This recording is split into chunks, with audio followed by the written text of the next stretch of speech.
The story begins by showing us a girl standing in a lovely garden with a fountain in front of her.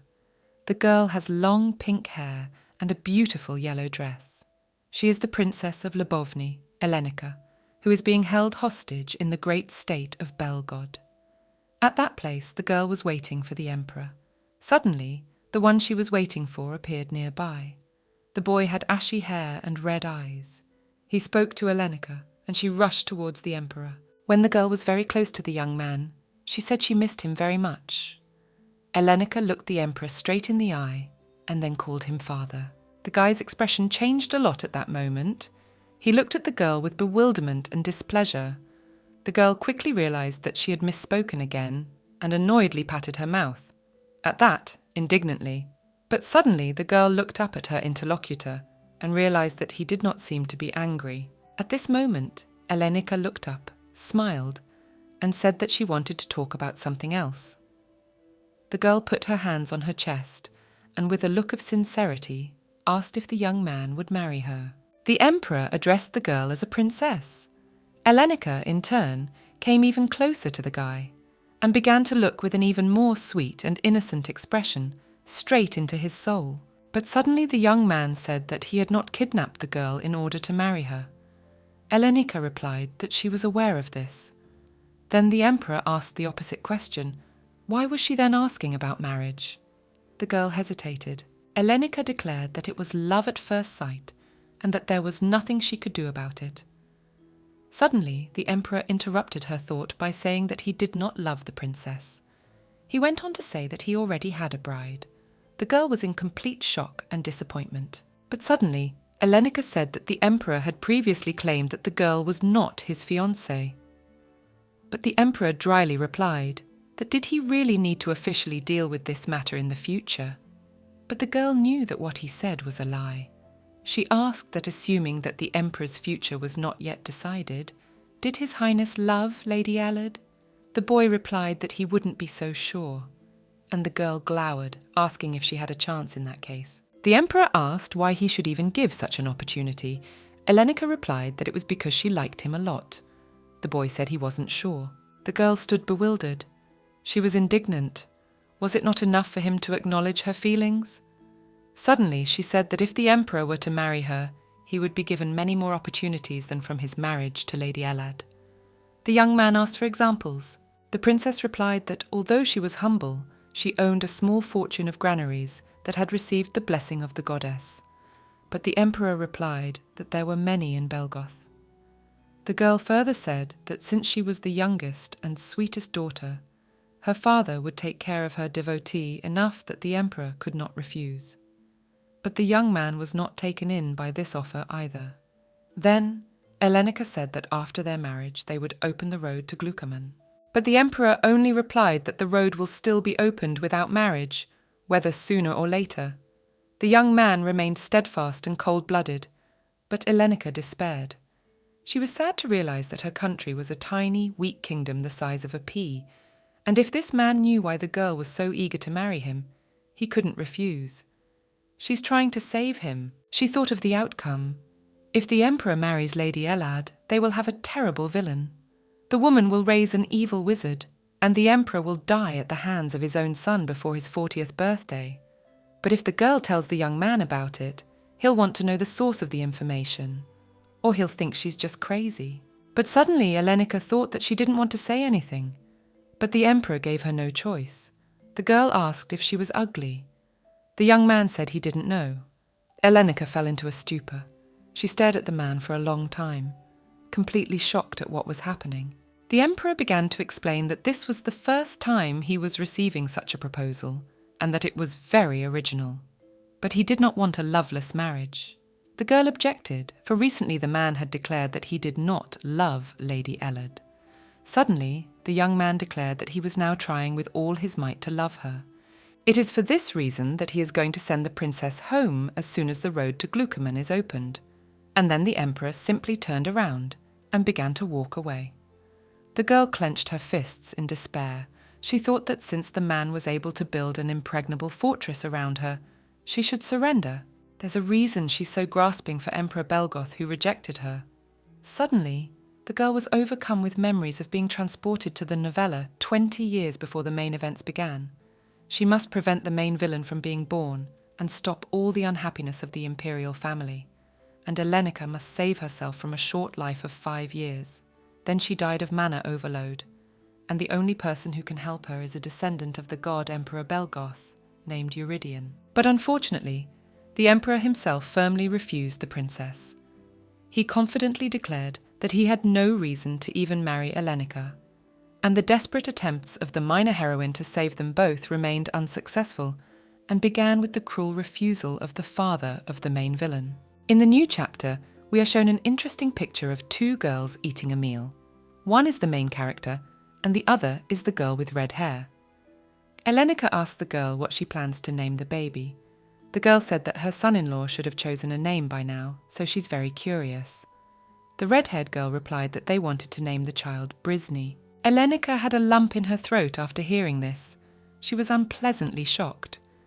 She choked a little, and putting her head down, drank her tea with the news. At the same time, she faintly mumbled that the name she had chosen was wonderful. Suddenly the red-haired girl asked if the name was like a pet name. Elenica said that it was a very nice name, and that there was no need to worry. After waiting a bit, the girl hesitated. Brisney. For at this moment, everything began to fall into place.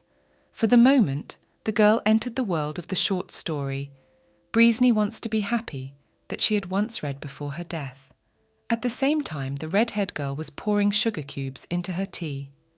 And because at this point, the protagonist of the novella is growing in the belly of her older sister, Elenica.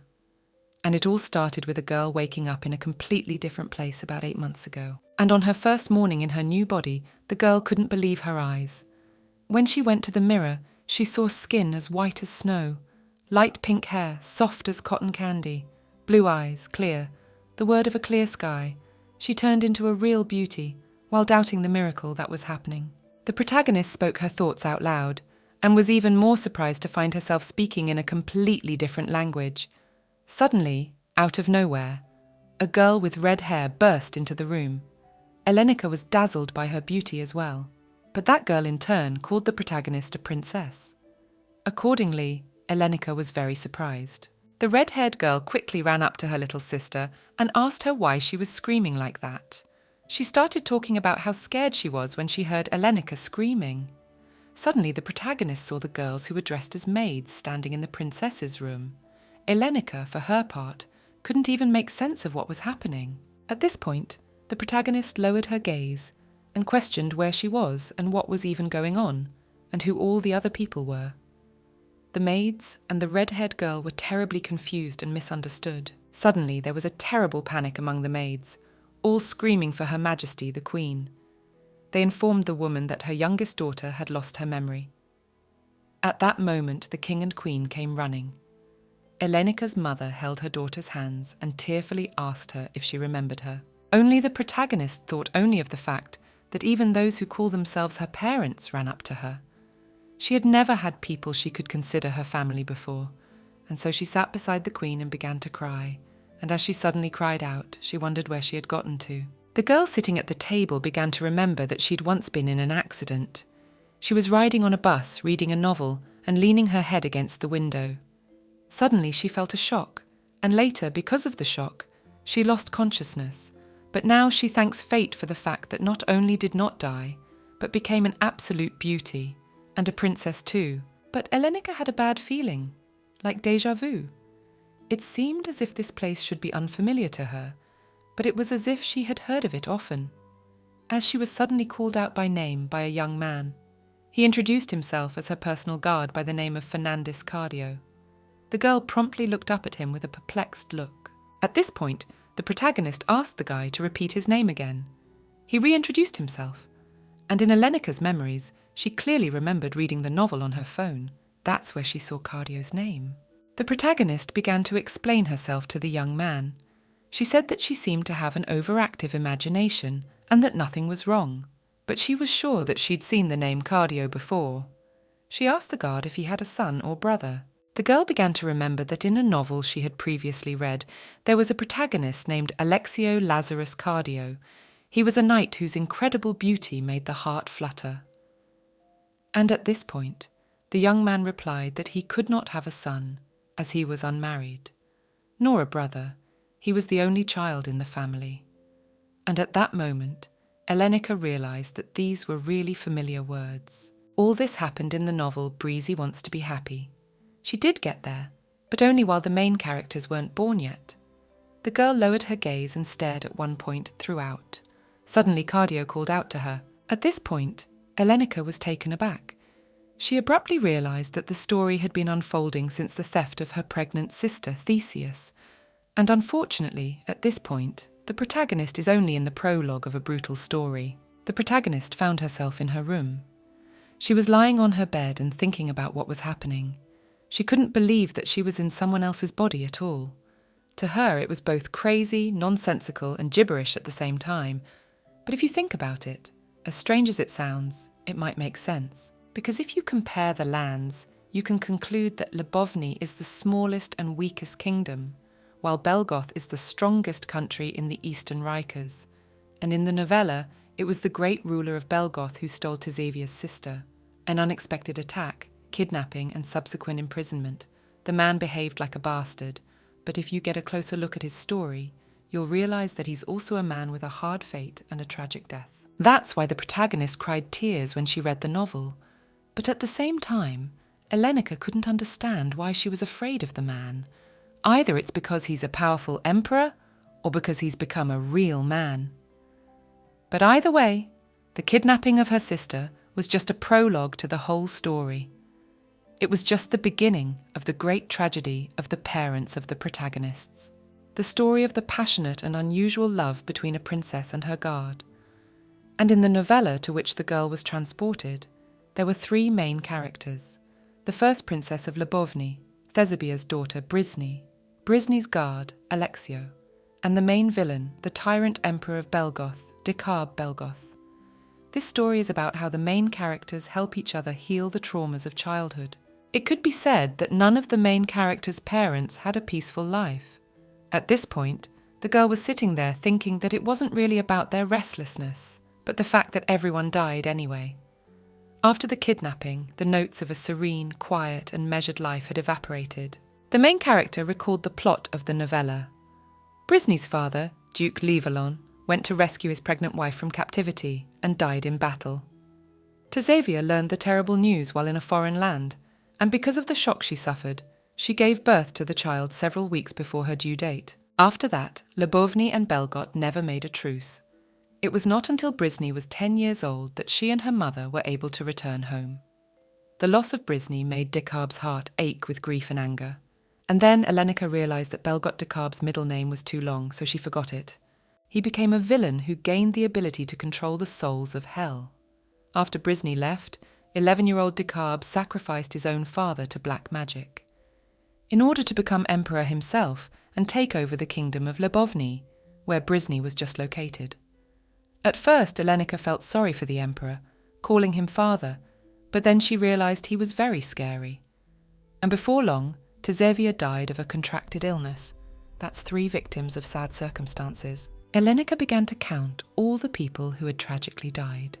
Suddenly she looked up, because she remembered that the protagonist's father and her guard Fernandez had lost an eye and a leg during the battle.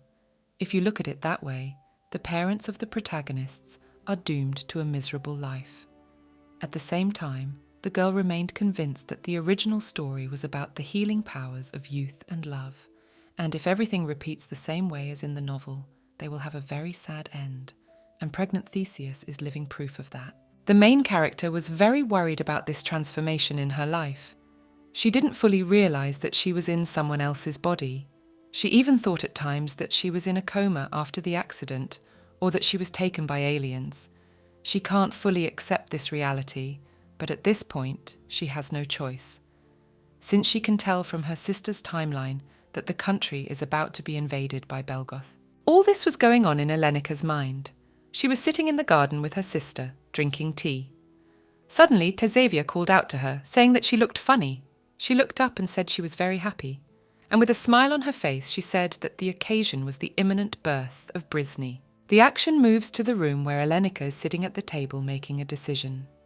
She resolutely tapped a piece of paper and picked up a quill. She declared that she was the only one who could fix the tragic plot. After all, she was the only one familiar with the novel. She promised to prevent the terrible consequences at all costs. Elenica wrote the beginning of Plan A on the sheet. She wanted to outline the causes and effects of the Belgoth invasion, but at this point, she despaired, putting her head down on the table, since she doesn't know this very reason. The novella didn't give any details about her parents' history. The only thing the girl remembered was that the Lubovnis refused to follow the agreement, and Emperor Belgoth's natural reaction to that was rage. But what that agreement was, she also doesn't remember. Disappointed, she slumped back in her chair. Suddenly, her guard came up to Elenica. He asked what was wrong, because the princess didn't look well. The girl looked up at him, without taking her head off the back of the chair. The protagonist said she was worried about the man's left eye and right leg, but suddenly realizing he wouldn't understand, she straightened up and waved her hand nonchalantly. Elenica looked up. Suddenly the girl looked at the young man and turned to him.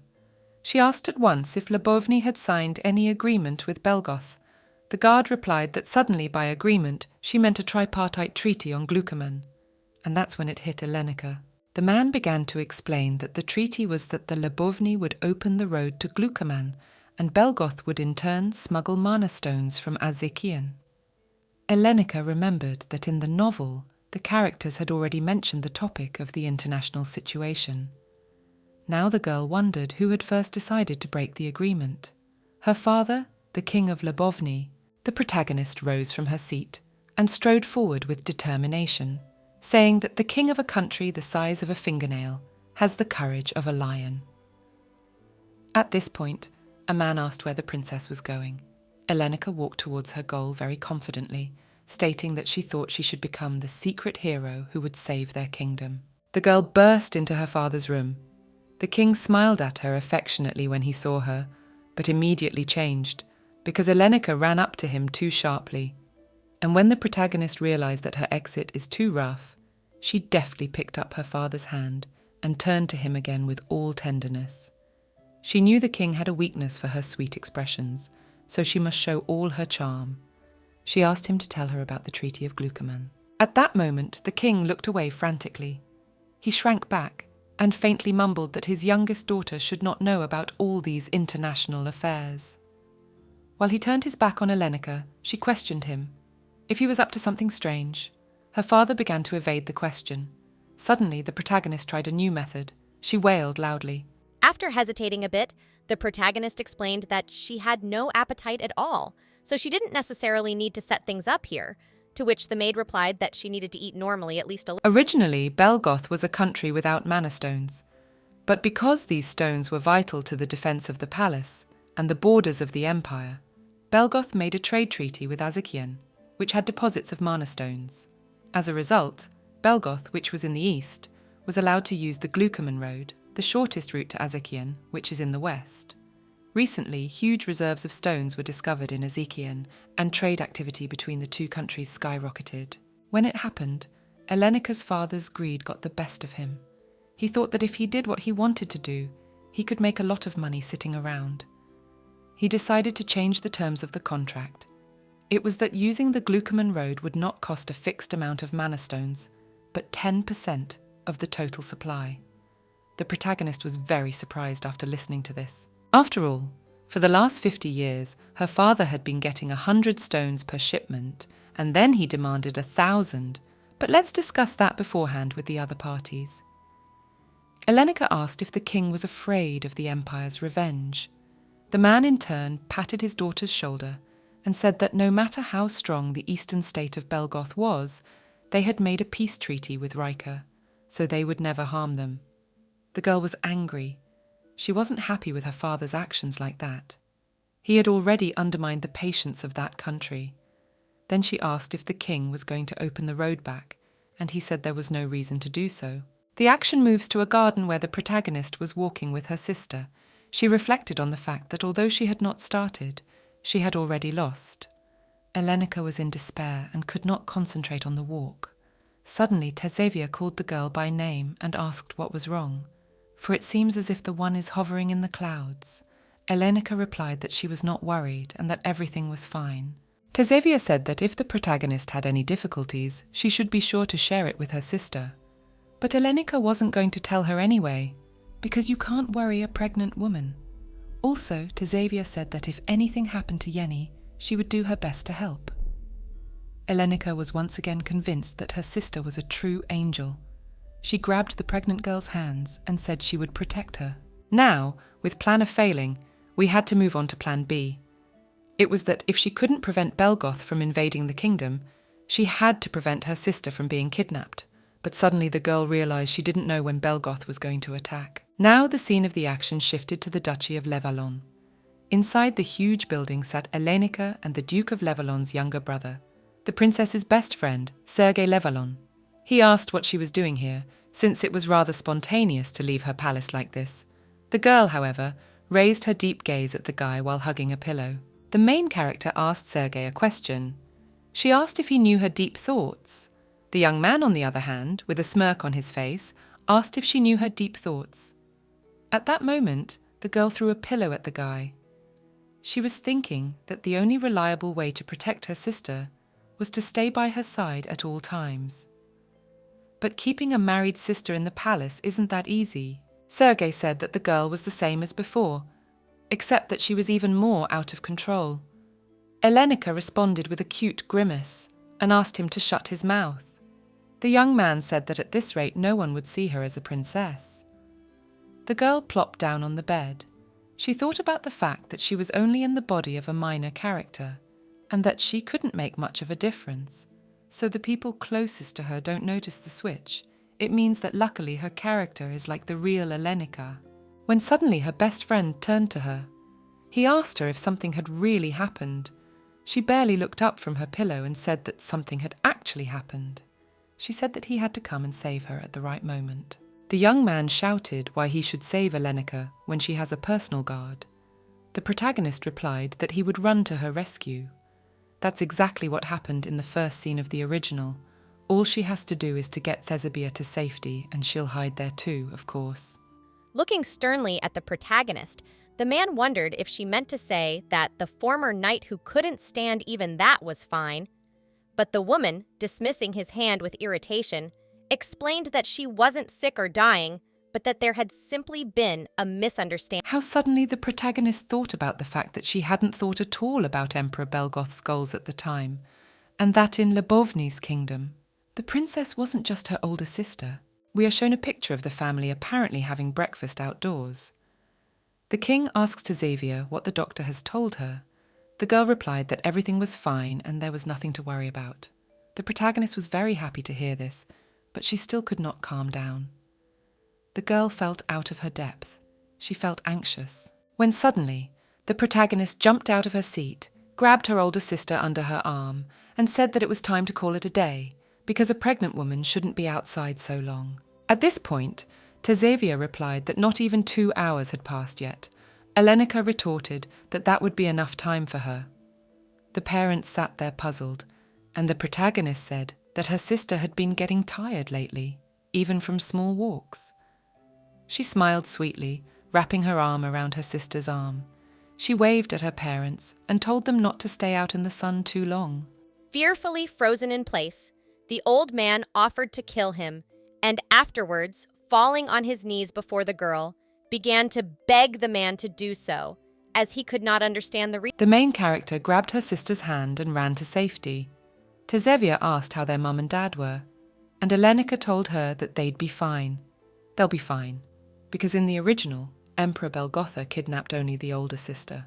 The red-haired girl began to cry with panic, so Elenica showed her a place where she could hide. It was a loophole that Brisny had discovered, where the protagonist pointed out a small bulge on the floor to Tesavia. When the Imperial army enters, it can be pressed. Then the girl will slide down and into the basement. 2 people can't fit down there. Tesavia called out to her sister, but Elenica ordered her not to come out and that she should stay there. At this point, Tesavia burst into tears. She asked for an explanation of what was going on. She didn't understand anything, which made her want to cry more. But Elenica didn't have time to ask. She had to go to the second secret passage. At this moment, the protagonist smiled affectionately at her sister. She said that for the moment, Tezavia should only take care of Brisney. Suddenly, Elenica slid the closet shut, closing the loophole where her older sister was sitting. We had to hurry before the Imperial troops arrived. The protagonist had left a small slit for Tezavia to watch the action. Now Elenica's sister was safe. Suddenly the girl heard the army stomping. She could not believe her own ears. Are the enemies so close? She realized that the joke was long over and quickly hid behind the nearest column. It was much scarier than Elenica had imagined. She took a glimpse of the area and realized that in order to get to the second secret loophole, she had to go to the Eastern Palace. She wasn't quite sure if she should go there now or wait for Sergei. The girl remained confident that her best friend would come to the rescue, but then she realized that it was too late for her to realize that she had already ruined the original story. After a little while, the protagonist gathered her thoughts and found the strength to move on to the palace. She carefully and resolutely stood up, took her dress in her hands so that it would not get in the way, and tiptoed off. But in front of the palace, the Emperor of Belgoth stood to survey the whole area. And just then, he noticed Elenica running away. He gave her a stern look. The girl didn't suspect anything strange at first, as she suddenly stopped, to make sure no one was watching her. But suddenly the protagonist noticed the man's terrifying stare. She abruptly hid behind a pillar. The girl even covered her mouth with both hands so her breathing couldn't be heard. She couldn't realize how long he had been watching her. The Emperor is coming straight towards Elenica. The girl's legs shook and trembled with fear, and now the man was very close. The girl clenched her eyes. She only thought if Sergei finally came to her rescue, and if he manages to save her, she will kiss him 1,000,000 times. And at that moment, the Emperor's hand touched the column behind which Elenica was sitting. The man looked out for the girl to realize that she had been spotted a long time ago. The Emperor had eerie red eyes framed by shiny silver hair. He reached out to grab the girl, and Elenica at that moment shouted to Sergei that he was a real rascal. We see a picture of Emperor Belgotha carrying Elenica on his shoulder to a place far away. The girl felt so lousy that she couldn't stop crying. She didn't understand why she had the ground above her head and the sky below. In her despair, she even started counting the stones that were on the ground. Suddenly the guards of the kingdom called out to their princess when they saw that the girl was being kidnapped. The men began to attack the emperor, but he calmly fought back. The emperor kicked one guy in the stomach without too much effort, saying they're very annoying. And at that moment, his armor hit Elenica in the stomach. She cried out in pain every now and then. She thought about the fact that she had really promised to save and protect her sister. She did, but for what reason would a man decide to steal her? And at that moment, Sergei appeared. He ran straight to his friend's aid. When the protagonist saw the guy, she shouted to him about where he'd been all this time. She was about to complain that the terrible emperor had grabbed her, but the man held her against him and turned around. Sergei disappeared from sight as quickly and unexpectedly as he had appeared, for the emperor was quick to deal with all interference for him.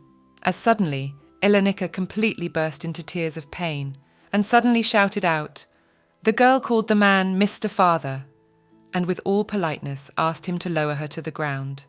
The emperor didn't understand at first. He wondered if the girl had the guts to ask him to let her go back. Then Elenica explained that she wished simply to be put on her feet and walk beside him. This was to keep her from getting motion sickness. But suddenly, she changed her mind and realized that perhaps she had been a bit insolent. So she changed her wish to that the man could walk straight and not rock the girl so much. The protagonist started to make excuses. She said that she was in a lot of pain. The armor was digging into her body. Suddenly, a man grabbed her and put her on a horse.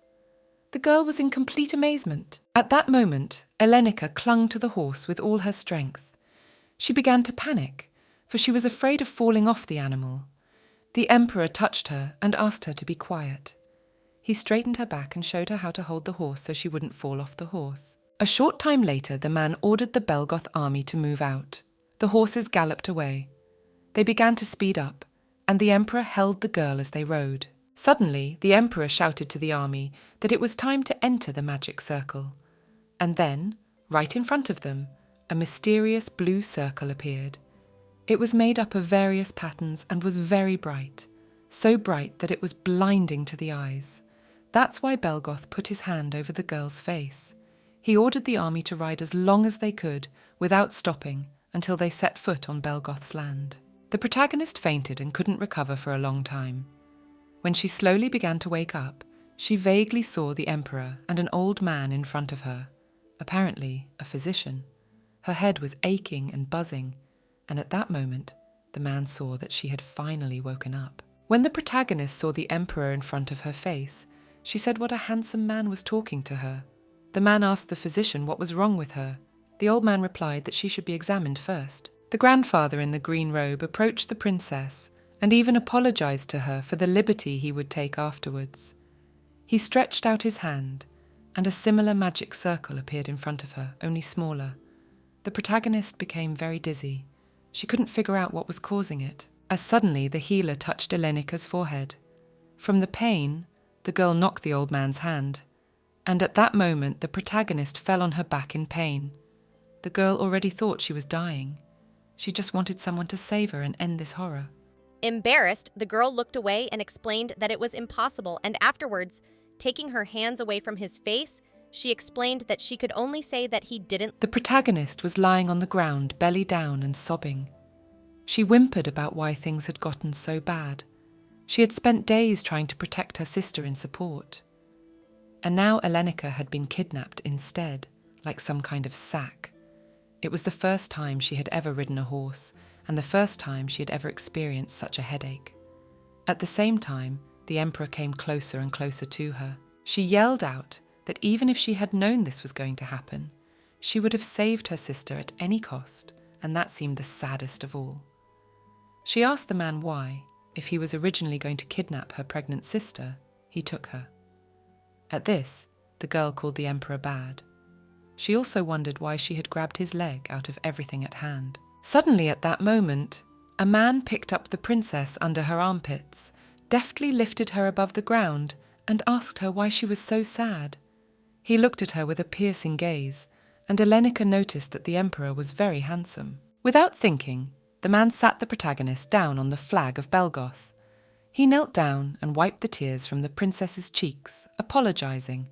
After all, he didn't know the girl was so sensitive to manna, and it seemed to him that Elenika was very frightened by this unexpected kidnapping. The girl looked scornfully at the handkerchief in the emperor's hands. She thought it was such a shame, and at the same second she snatched the cloth from the man, saying she could do it herself. She also couldn't understand what kind of pain she was in. Suddenly the emperor himself asked her if the girl had always been sensitive to magic stones. Elenika replied that she didn't know that. The man didn't look very trusting. The protagonist began to explain that there was certainly no such thing before. She said so, but she only knows what has been happening for the last 8 months. At this moment, an old man in a robe began to approach Eurydion and Elenika. The emperor called him by the name of Roselle and asked him what had happened. The princess, seeing the healer, was convinced that her headache had become unbearable after his touch.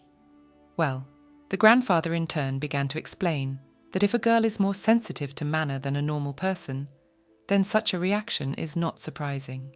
The emperor then asked how she could not have known about it. The old man replied that if the princess had been raised in an environment where she had never been exposed to manna. At this point, the emperor asked why Elenika was getting better. The physician stated that he didn't know the reason, but he also added that if they observed the princess closely, they might find answers. But right now, those answers are beyond his knowledge. Eurydion said that in any case, they would not be able to use the magic circle anymore. Now that they had crossed the border, they would travel on horseback. At that moment, a man stood up from the ground. Suddenly, he asked the protagonist that apparently she was not used to horses either. Elenika claimed that she could ride horses. The emperor replied that for someone who could ride a horse, she looked too frightened. The girl made excuses that it was just hard for her to ride alone. And then she thought that maybe she was just making trouble for him. But then she realized that she shouldn't care if she was giving trouble to the man who had kidnapped her. And Eurydion said that the princess would go with him. He said that if they travelled all day, they could be there the day after tomorrow. the man extended his hand to the princess. Elenica noticed that she was behaving precisely because he was very kind. The protagonist looked at him with hopeful eyes, and since he is the father of Decaba, who became obsessed due to lack of love and care, she assumed that Eurydion would turn out to be cold and cruel. The protagonist extended her hand to the emperor and stood up from the ground. The girl thanked Eurydion, but then she wanted to ask the man something. She hesitated a bit at first, but she got her thoughts together. Elenica asked if the man was going to send her back to Lebovny. He just said nothing. The protagonist was hurt by this, noting that as kind as he was, in the original novel he had kept her older sister imprisoned for 10 years. But suddenly, Eurydion mumbled that if the negotiations with Lebovny were successful, he would see to the girl's safety. The emperor swore by the name of Belgoth. The protagonist looked up at the man. She began to recall the plot of the novella. At the age of 40, the emperor would be brutally murdered by his own son. And perhaps unique in its kind is the feeling one gets when one knows the end of another person's life. As the emperor suddenly asked the girl for assistance, but he also remarked that it might not be possible, given that his words sounded like a threat. At that moment, the protagonist had an epiphany. She realized that she didn't even know the man's name, because it wasn't mentioned in the novel. Elenica addressed him as her father and asked a question. She asked what his name was. The emperor calmly introduced himself. His name sounded Eurydion Lou Solidor Belgoth. Then the protagonist said, though he might already know it, she was Elenica Shushuvia Lebovny. And suddenly, with a smile on her face, she said that it was a pleasure to meet you.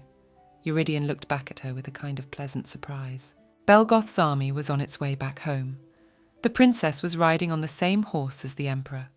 Suddenly, the man noticed that the protagonist was sitting too tense. The emperor admonished the girl to relax a little, because if she kept her body tense all the time, her back and lower back would hurt. At this time, the protagonist was only thinking about the fact that the man took off the armor because she said it was digging into her body. Because of that, Elenica would be comfortable riding along with him. That's what she originally thought. But now her thoughts are filled with the fact that their bodies are too close to each other.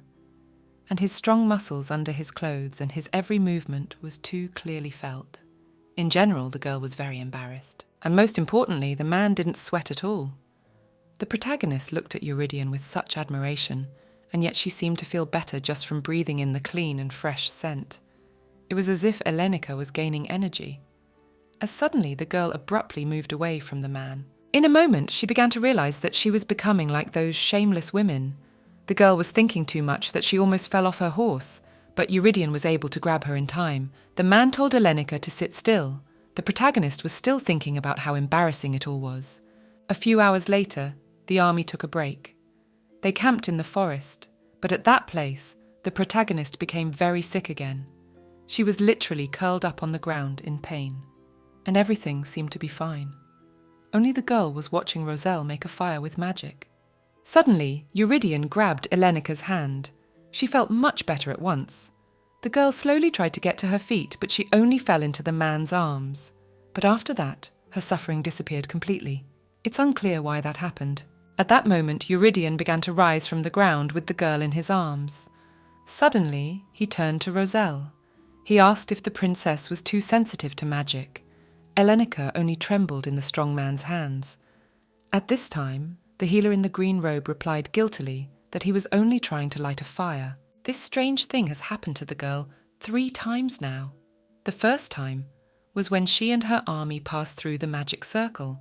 The second was when they used magic to treat the wounded. The third was when the old man was making a fire. She suddenly felt sick when Roselle used magic. The healer concluded that the princess was most likely magic intolerant. He explained that this is a very rare trait. Sometimes people are born who are unable to perceive mana in spirit or body. At this time, the girl was lying in the emperor's arms crying. Elenica realized that the problem was much more serious. The fact that she wasn't affected by magic in the world where magic existed was only because she wasn't from this world. The girl was in Elenica's body, but in her mind she was still so unso. But now she was more concerned about the fact that at first she seemed like she was about to die from the pain. But when she touched Emperor Eurydion, She felt better. At this time, Eurydion himself ordered Roselle not to use magic near the princess. She couldn't tolerate even a small amount of it, so they had to be extra careful. Suddenly, Eurydion lifted the princess vertically in front of him. The man looked the girl straight in the face, asking if this had ever happened to her in Lebovny. Elenica thought about the fact that in all the 8 months she had been transported to the novella, she had never encountered the use of magic. After all, even comparing the kingdom of Lebovny, where magic stones are only used for defense and not mentioned anywhere else, to the Empire of Belgoth, where magic stones come from abroad and are used everywhere they can. Elenica thought about the possibility of becoming a moonfish. After all, it really is quite easy to be useless and helpless in such a position. Suddenly, the girl declared that it would be better if she was just knocked out. The emperor didn't understand what she meant. Then the girl began to explain that it would have been better if they had hit her on the head from behind and she had lost consciousness. Then they would have gotten to the palace faster. Eurydion questioned if she really wanted him to hurt her. Elenica said that it wouldn't be a big deal, because it would only hurt for a few moments. The emperor slowly and gently lowered the protagonist to the ground, saying that he could not afford to harm such an important representative of another country. The girl noticed that he was a very polite kidnapper. Suddenly there was a shout from outside that someone had hurt his arm, another one's leg. Roselle said it's impossible to cure people without using magic. The protagonist said she can't limit His Majesty. If he doesn't want to cause her any harm with his hands, then let him use magic. After all, in that case, she will lose consciousness regardless of the circumstances. Eurydion asked if she was 100% sure. Then the protagonist hesitated, and with a completely calm look, she said that if the emperor embraced her as before, then she would feel better. And she didn't say that because of personal intentions, but because it would really help. The man took hold of his cloak and mumbled that it might not be difficult. But he refuses anyway. An army can start a fire using their hands. And can't his men, who are used to holding a sword in their hand, handle minor injuries? Aren't they the elite troops of Belgoth? The emperor also noted that he asked for the girl's cooperation, not sacrifice, and that he promised to see to her safety. Eurydion also said that unless Elenica wanted to make the ruler of Belgoth look like a man who didn't keep his word, they should stop talking. At that moment, the man pulled his cloak over the girl's shoulders and told her not to stray too far from him, for the borders of Belgoth were protected by mana stones. The protagonist looked up at the man. She looked at him with eyes full of hope and sympathy. She didn't understand why such a good man would fall victim to dark magic and be killed by his own son. Suddenly, Elenica wiped her tears with her cloak, while saying that she would definitely save her father. Eurydion didn't understand why she kept calling him that, but the girl only replied that he should rely on her. The army had built a fire, and the girl reflected that the air in Belgoth was much heavier than in Lebovny, due to the overabundance of magical stones. But when the protagonist was near the emperor, she felt much better. She felt as if the man had a magical power that could heal her. Suddenly, someone said that there was no cure, and the girl looked up. It appeared that Roselle had to stay far enough away from the princess to avoid harming her. The healer said that people with mana intolerance don't live longer than 5 years from birth. And before he could finish his thoughts, the old man was interrupted by Elenica, who asked about the lifespan. Roselle began to explain that this is the way it is. No matter how much one tries to avoid mana, it is useless. Mana is one of the greatest forces that created this world. It is no exaggeration to say that mana permeates the ground they walk on and the air they breathe. It's only natural that people with mana intolerance can't survive. The girl told the old man not to sentence her to death with such a carefree face. At this point, the old man remarked that since the girl had lived to adulthood, she would be fine. After saying that, the protagonist began to think that she had only reached this age because the real Elenica had been in her body before, and that since she has been in this world for 9 months, she is 4 years and 3 months away from her 5th birthday. In that moment of realization, the girl started screaming that she was doomed. She even jumped up from where she was sitting and panicked. Suddenly, Emperor Eurydion seated the girl beside him and asked her to calm down. He then gave Roselle permission to continue. The healer continued his conclusions that with some caution, we can assume that Her Majesty's divine essence is counteracting the destructive influence of mana. The girl was surprised after hearing this. At this point, the protagonist began to recall the plot of the novella. As far as she knew, the history of the god family and their connection to the divine powers was revealed in detail in the side story of Decabra. The imperial lineage of the sacred empire is blood related to Raulus, the god of peace and prosperity, which meant that Eurydion was a true descendant of God, the living Jesus. It was for this reason that the princess was healed by being near the man, because even if His Majesty doesn't use divine power, he always exudes his energy. It meant that the emperor's divine essence could save the protagonist's mortal body. Suddenly the physician asked if the princess had ever received the blessing of the god Raulus. Then Eurydion explained if Elenica had ever been baptized. The girl began to remember that as soon as Tizavia found out that Brisny was pregnant, she immediately received a blessing for the child. And everyone in the royal family had received it, so Elenica did too. At that moment, the girl announced that she had been baptized. Eurydion was surprised at the girl's hesitation and looked at her questioningly. In this world, revealing one's baptismal name to anyone other than one's parents or spouse was considered a desecration of the name given by the gods. And the girl remembered that in the novel Alexio revealed his baptismal name to Brisny.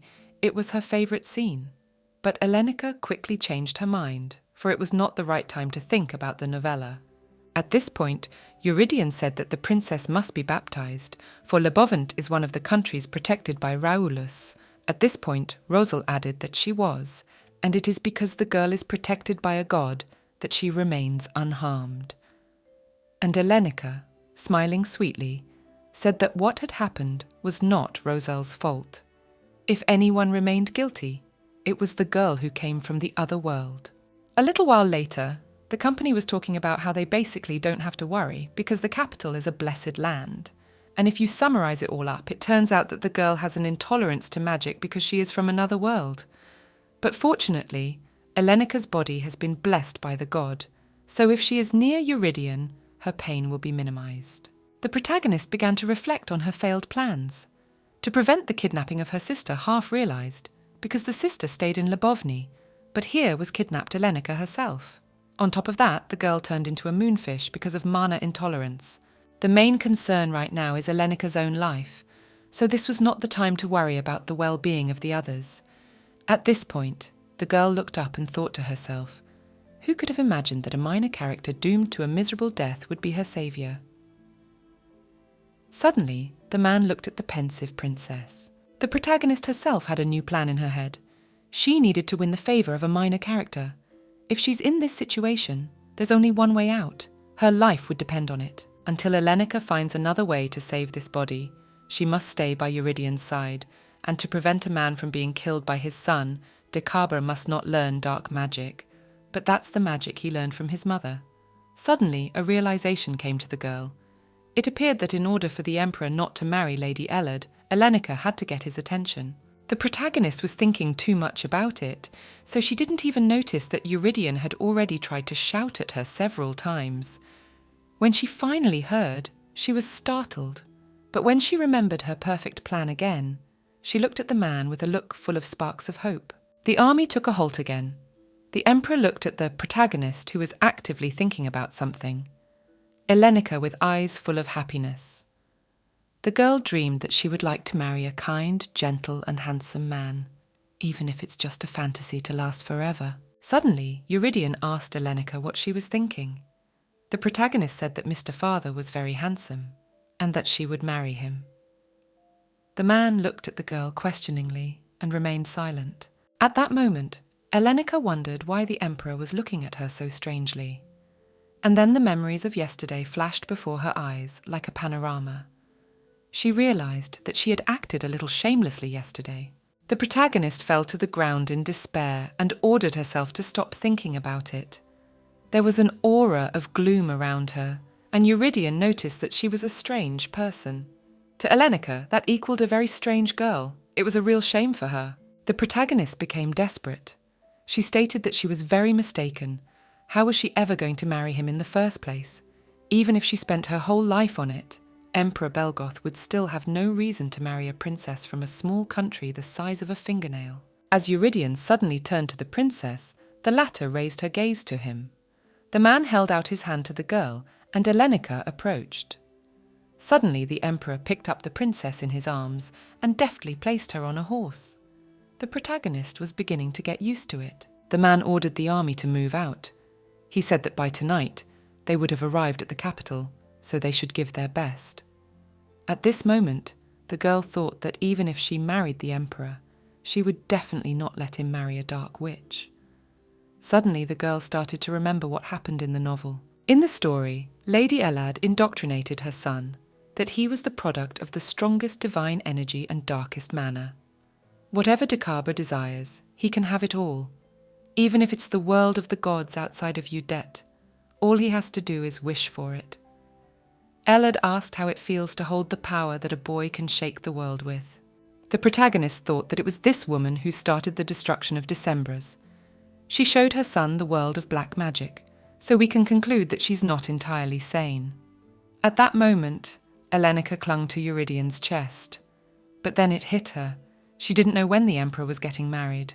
But she knew that Brisny would be born in 2 months, for Theseus was on the 7th. But there was a contradiction, for this time her sister had not been kidnapped, so she would have the child at her due date, 3 months from now. Alexio is the same age as Brisny, and December is a year younger, and by that calculation, the girl only had a year to live. She was very worried about that. Suddenly, the protagonist turned to the man, but she hesitated, for she did not know how to ask him politely and properly. Eurydion had already called out to the princess twice to get her to speak, and at that moment the girl shouted out. She asked if the man was currently married, or if he was expecting a child. Eurydion was initially very surprised, but then smiled nonchalantly. He replied that first of all, he wasn't married yet, so of course there will be no children in the near future. But the girl was very wary of the word yet, and then the emperor said that it seems to him that the princess often asks strange questions and quite unexpected. The army continued to gallop, and now they were very close to Belgoth. The sight of the city made the girl's eyes glaze over. She noticed that Belgoth had the atmosphere of antiquity, but Lubovna had the image of a nice country. Suddenly, a man threw a red cloak over the protagonist. He explained that the attentiveness of the crowd might make her uncomfortable, and indeed, looking a little forward, the girl saw a huge crowd of people. There was bustle and loud noises among them, and really, if there was no cloak, that Elenica would be very uncomfortable. She was once again convinced that this man was very kind. Eurydion began to lift the protagonist in his arms and take her off the horse. At this moment, Elenica thought about Bossomy's kidnapping squad, and if it was possible, she wanted that outcome. But unfortunately, the girl can only dream about it. Suddenly, a very beautiful girl with red hair and bright scarlet lips ran up to the emperor. She began to cry and said she missed him and was worried about him. Eurydion, on the other hand, looked at the woman with total indifference. Lady Elad was trying to push pity. She began to shed her tears, saying that every day her pillow was wet with tears, that it was impossible to imagine how she felt. While the protagonist kept her eyes on the woman, she thought about how beautiful her voice was. It's like she's mesmerizing people. But suddenly her gaze fell on Eurydion's face. He was looking at Elad with a devastated, even a little hostile gaze. The woman covered her face with her hands, and the man declared that he had only been gone 3 days. Well, the lady replied that those bottoms were like 3 years to him. But the expression on the man's face remained the same. Elenica didn't understand how one could look so calm and indifferent while such a beautiful woman was standing in front of you. After all, he didn't even look a little interested in her. Lady Elad continued to cry, and the protagonist didn't understand why a man couldn't even comfort her beautiful sister. As the woman gave the princess a predatory glare, it made Elenica uncomfortable. At this moment, Eurydion asked the woman, since it looked like there was no danger, was there any need for him to come to the palace in person? In response, Lady Elad asked the emperor if he could be so heartless. She spoke of why she could not come to the palace where she would live in the future. Besides, it is after all the man who could be her husband who has returned, So how should there be a man to meet besides her? The protagonist may be in shock at this point. To Eurydian's surprise, he agreed with the woman. Elenica couldn't believe that this beautiful girl would become the mother of Dickaber, who would join the forces of dark magic and kill her own father, and she is a dark witch who revives corpses and summons souls from hell. Suddenly, the princess realized that the emperor said he is not married yet because he has a man he is going to marry. Elenica is sure that her chances have been reduced to 0. How can she compete with such a beautiful girl? Meanwhile, Elad was asking the man if he was hurt, and the emperor, as usual, with all his indifference, replied that he was not. Suddenly, the protagonist had a new idea for a plan. If seducing a man doesn't work, why not try it with Lady Elad? Eurydian appealed to the woman to stop crying. After all, he had a rhinoceros of handkerchiefs left for her. This is the moment Elenica realized that this man had used all his handkerchiefs on her, tears, sniffles and all. And the man told Elad that she should go home. After all, he can't just keep his army like this, and he has an important guest. The protagonist, who observed the whole scene, concluded that she knew the man had a prickly side, but his real defense was an impregnable wall of indifference. The girl assumed that, although Elad was Eurydian's fiancé, his attitude toward her was not much different from the way he behaved toward her. Elenica despaired, because she realized that if such a beautiful woman could not touch the emperor's heart, she would certainly not be able to seduce him. Suddenly, the protagonist felt cold and dizzy. Her legs shook and her body became heavier. At this moment, Lady Elad was looking at her. The princess was losing her balance, supported from behind by one of the army men. The girl felt like she was being sucked under the ground, and it felt different from the last time. She felt like a bunch of hands were pulling her down. Elenica was very sick. Her condition was getting worse. She saw the red-haired girl carelessly touch the emperor's face, and at that moment, Elenica collapsed to the ground. She cried out as she began to suffocate. The emperor rushed over to the princess and picked her up. The protagonist burst into tears again. The princess thought the red-haired girl was trying to kill her with dark magic. The invisible hands of the dead souls pull the living to the underworld. That was how one could describe Dickaber's use of black magic. Suddenly, the emperor turned to Lady Elad. He informed her that treating a representative of another country in this manner was unacceptable. As Belgoth's servant, she should not dishonor her ruler. In response, Lady Elad said innocently that she was only worried about the emperor. The woman turned to Elenica and said that she understood that the princess was a member of the Lebovny royal family, and apologized. Also, the red-haired girl said she could take care of the girl because she thought she wasn't feeling well. The protagonist didn't like it and didn't want Elad to look at her with such an innocent expression after the attempted murder. The girl thought about the fact that she wasn't some girl, and she was very hurt. When suddenly Elenica fell again, saying she was about to die. This time, it seems the girl was only pretending to direct the man's attention to herself. The emperor picked up the princess and carried her away. A little while later, Elenica lifted her head from Eurydian's shoulder. She smiled, for she was pleased with her little victory. At this time, the emperor thanked the Belgoth army for their hard work and ordered them to go home and rest. The army left, and the man turned to Lady Elad to say that she should go home too. The woman wanted to hold Eurydian back, but he had already left with the princess in his arms. Elenica looked at the red-haired woman at that moment and gave her a grimace. She thought about how she didn't want and wouldn't allow a glorious man like the emperor to marry a dark witch like Elad. As Eurydian looked at the girl, he smirked and said that whatever the princess was up to was too obvious. At first the protagonist disagreed, but then she remembered that she had been told the same thing at work during her life. All her actions and thoughts are displayed on her face. She was surprised that even in the novel world, she was told the same thing. She smiled nervously at the man, for she was ashamed. The emperor said that when the girl fell the first time, it looked believable, but the second time, it looked like she was faking it. Elenica began to avoid eye contact, for she was being figured out. She was fidgeting and refusing. Suddenly, the man asked her why she did it. The protagonist said she was afraid of Lady Elad.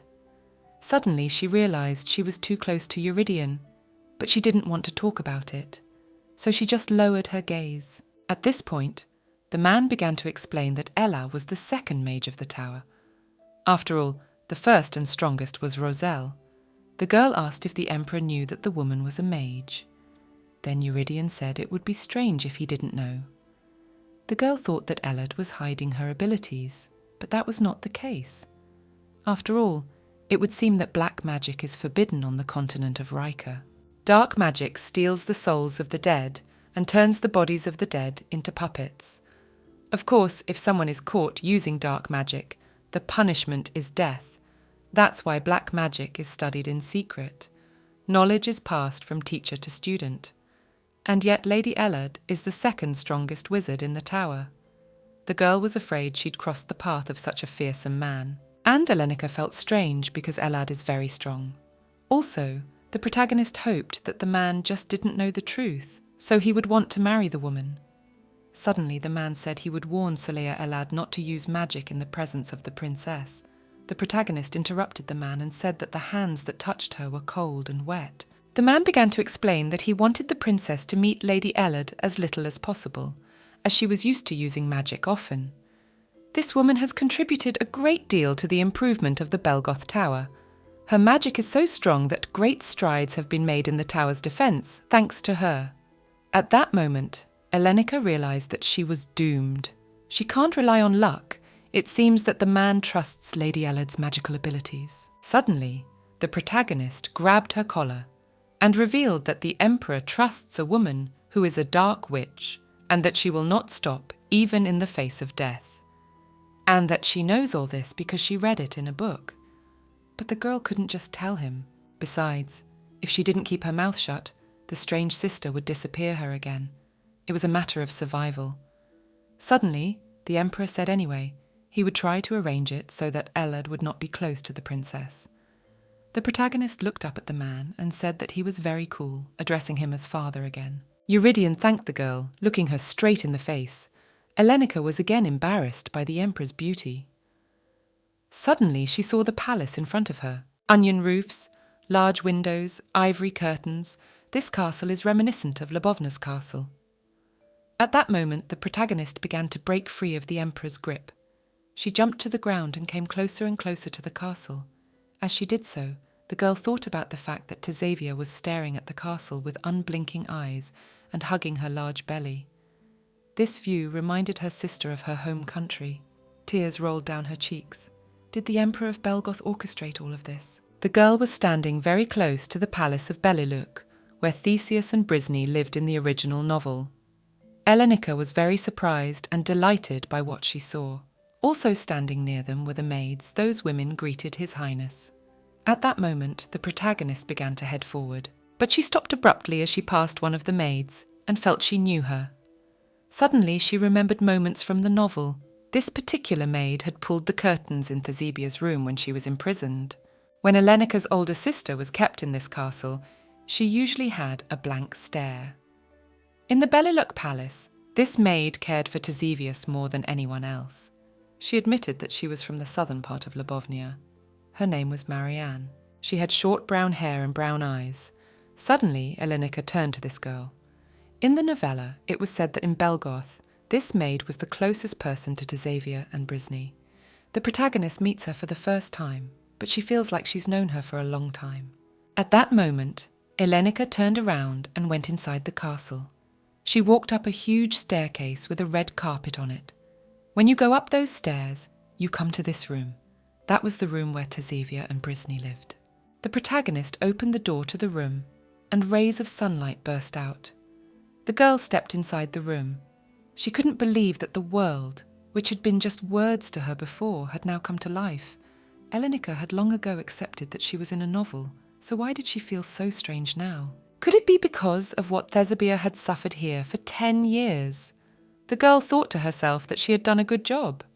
After all, she had prevented the kidnapping of her pregnant sister, so she didn't have to travel all the way to Belgoth in her condition. Suddenly, the protagonist feels a little sick again. No matter how close she is to Mr. Father, her condition still jumps back and forth from 0 to 100. Suddenly, the Emperor entered the room. The girl even flinched in surprise. The man asked her if she liked the palace. The protagonist replied that she was very pleased. At this point, Elenica wondered if Eurydion had chosen a palace that was similar to their palace in Lebovny to make the princess feel more comfortable. But at that moment, the man turned to the main character. He asked her why she kept calling her father. Elenica became worried and embarrassed. She started to say that it's probably because Eurydion reminds her of her father, but she couldn't tell the truth anyway. For she started calling the man that, because when she read the novel, he was dead, and she used to call him father when she was in tears. Eurydion remarked that the girl was not good at making excuses, but she was stubborn. He also commented on the treatment. He's not married yet and has no children, so isn't the princess exaggerating too much with her father? The girl looked at him and realized that this man was sparkling with anger. He was incredibly beautiful. Elenica felt a sense of loss. She said that even though he asked her not to call her father father, she would still call Mr. Father father because he is a father. At that moment, Eurydion called out to the girl. She looked up and then closed her eyes with the words of a favour that she would not do any more. The man smirked and said that the girl had had a hard journey, so she should rest well now. He also said he wished she'd stop being so strange to him, and if there were any problems, he could call a maid right away. Although it was not a good start, since the girl agreed to cooperate, she will be treated as an honoured guest of Belgoth. As long as she's in this country, she's not embarrassed. The protagonist looked at the man with all tenderness and hope. Suddenly she thought about the fact that the emperor was so caring. She had already assumed that he was kind to everyone, but after his cold treatment of the beautiful sister, she was no longer sure. Or does he treat everyone who crosses the line that way? If so, how far does that line go? Suddenly, the emperor announced his departure. At that moment, the protagonist grabbed the man by his jacket. She said she wanted to ask him something. When she addressed him, she almost called him father again, but quickly recovered and said, "Your Majesty." Eurydion smiled and listened attentively. Elenica asked if the emperor was going to marry that woman. The man replied that if the princess meant Lady Elad, then it seemed so. After all, she's perfect for the role of empress. The protagonist was very dumbfounded by what she heard. She couldn't believe her ears. Because that woman is a dark witch who uses forbidden magic, and she tried to kill the girl. But most importantly, that woman will incite her own son to kill his own father. But unfortunately, Elenica can't give the emperor any reason why Elad isn't fit to be empress. And even if she said she was a dark witch, he wouldn't believe her. While the girl was wondering how she could get the man to believe her more than Lady Elad, she involuntarily grabbed Eurydion's clothes even tighter. Then the man took Elenica's hand. The heroine's fatigue passed and she looked up at the emperor. He said the princess of Lebovny was too careless. The man looked at the girl so haplessly and casually that he even put her in a stupor. Elenica immediately became uneasy. At that moment, Eurydion took the girl's wrist in his hand. He said that first of all, she should not let anyone into her private space, especially not in the bedroom. The protagonist immediately interrupted the man. She wanted to argue that he had deigned to enter the bedroom, but suddenly Eurydion began to move the strands of the princess's hair and continued to speak his mind. He continued that, secondly, if someone enters her bedroom unauthorized, she will have to kick him out immediately. Then his hand began to slide down the straight below and finally withdrew from the girl's face altogether. The emperor continued that thirdly, you don't have to hold a man when he leaves. He smiled at her. In turn, the protagonist wondered if he was talking specifically about this situation. Elenica clenched her fists and mumbled about what to do if she might have feelings for Eurydion. The man paused after hearing that. This is the opportunity. This is the chance to find out where the emperor drew the line. The girl wanted to see how far she could go, how far she could provoke this man to win against Lady Elad. Elenica thought about the fact that she might not have many advantages that she could use to benefit the Belgoth Empire. But there was something she could offer, and that's beauty. At that moment, the protagonist looked up directly at Eurydion. She looked very affectionate and tender, flirting every now and then. She said that if she said that she had feelings for His Majesty, then she wouldn't have to worry about those things anymore. The girl was sure that even if her appearance was not the same as Lady Elad's, she was still beautiful enough. Elenica and Eurydion continued to stare at each other in silence. Suddenly, the protagonist realized that perhaps she should have said all this in a sweeter and more shy voice.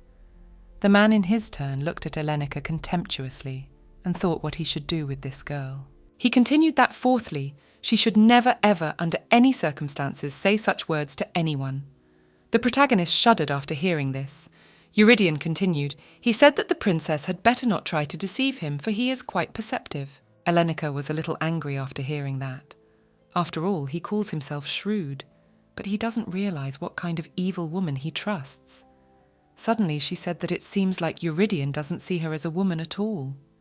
At this point the man began to argue. He said he sees her as a woman, but that doesn't excuse her careless actions.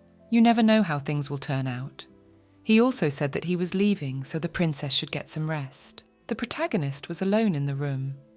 She banged her hands on the glass in anger and said that, simply put, the man had hinted that her seduction methods were not working, so she would take it seriously.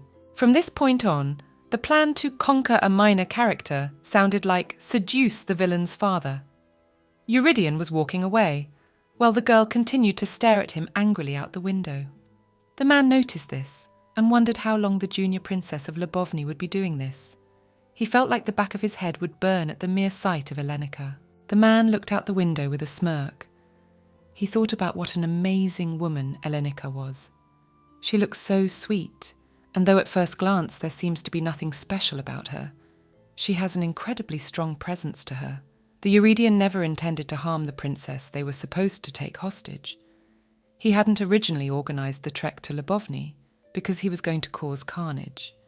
It was only a warning for the Lubovny king's insolent behaviour. As Emperor of Belgoth, Eurydion was obliged to make such a bold statement.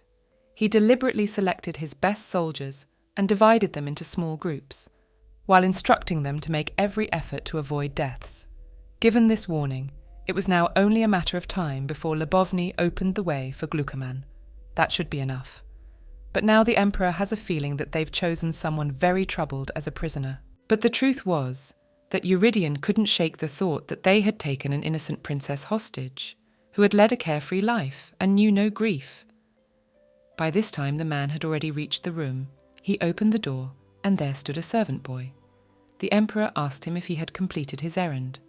The boy replied that yes, they had collected all the items that contained magic within a 200-metre radius of Beliluk Palace. At this point, the man wondered if 200 metres would be enough. He remembered the princess and immediately ordered the radius to be increased to 500 metres. The attendant wanted to object, but Eurydion told him to do as he said. It will be a month or more before Lubovny opens the road to Glucoman. The Emperor promised the princess safety, so he should show all sincerity in this matter. At least it would be better this way than him accidentally finding her corpse while walking around the palace. The servant boy wondered if the Emperor was doing this because the human captive was of high origin. And Eurydion wondered if he was acting like this because the princess was very nice. But he didn't think she was pretending to be in front of Lady Ellard. Be that as it may, the man remained certain that that cunning woman was already burning with anger. But Princess Lubovny acted like that without knowing anything. Is that really why Eurydion is so interested in her? It seemed to the man that the princess was like a little kitten who knew nothing about the world. Suddenly, he turned to the servant boy and issued an order that from now on, Solia Ellard was not to appear in the palace, and for Felik to inform her of this. The lad was very surprised and dumbfounded at what he heard. Eurydion began to explain that he felt he had been too lenient with her. Now she shows up at the imperial palace whenever she wants, without even asking permission. The servant said that perhaps Lady Ellard would not take the news well. Previously, the man had never obstructed that woman because she drove away the aristocrats who interfered with him. But now that he needs to protect someone, he can't let her leave and come whenever she wants. And that's the right thing to do, considering Ellard is a witch. Whatever the princess is thinking, her thoughts and emotions are reflected on her face. At that moment, the Emperor announced that he was entrusting the matter to Felik.